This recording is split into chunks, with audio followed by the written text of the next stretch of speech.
Conducting the performance review conversation can be challenging, both for you as a leader as well as for the employee. The employee may be concerned that they're going to be sitting in the hot seat and get judged.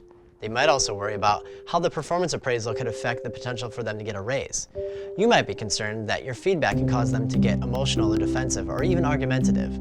That's why it's really helpful to have a plan in place when going into this conversation. So I'm going to share with you 7 tips to confidently have the performance review conversation. Tip number 1.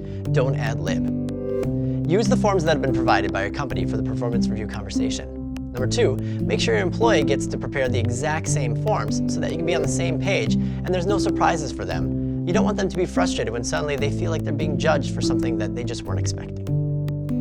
Number 3, don't just dive in and get to business. Build some rapport. Set the tone by asking them how their week went. Thank them for showing up to the meeting and maybe discuss something like how their family is doing or any vacation plans they might have. Number 4, before you give your feedback, first allow them in each category to tell you how they felt their performance was in the past year.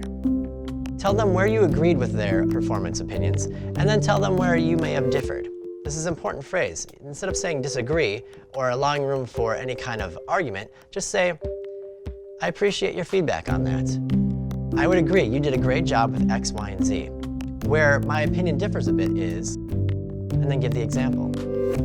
Number 6, when giving feedback, make sure you'll use only observable facts, not assumptive judgments. You don't want to say something like, Mike, it really seems like you've checked out and you don't even care anymore this past quarter. Instead, say something like, I've noticed you've been tardy 3 times out of the last 4 weeks, and in most of the meetings in the last 2 weeks, you've really only participated once.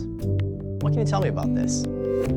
This gives them an opportunity to share their side and really explain what might be going on with them. Which leads us to number 7. They may become defensive or argumentative. If so, as challenging as it may be, allow them the time to vent and listen to what they have to say. No need to prescribe an answer, just listen, and if necessary, ask them to share a little bit more. Want an even deeper dive on how to conduct the performance review conversation? Head over to livingasaleader.com/shop and check out our Performance Management e-learning bundle. In this 2-part course, we not only talk about the conversation, but we also discuss how to set goals with your employee and how to coach them throughout the year.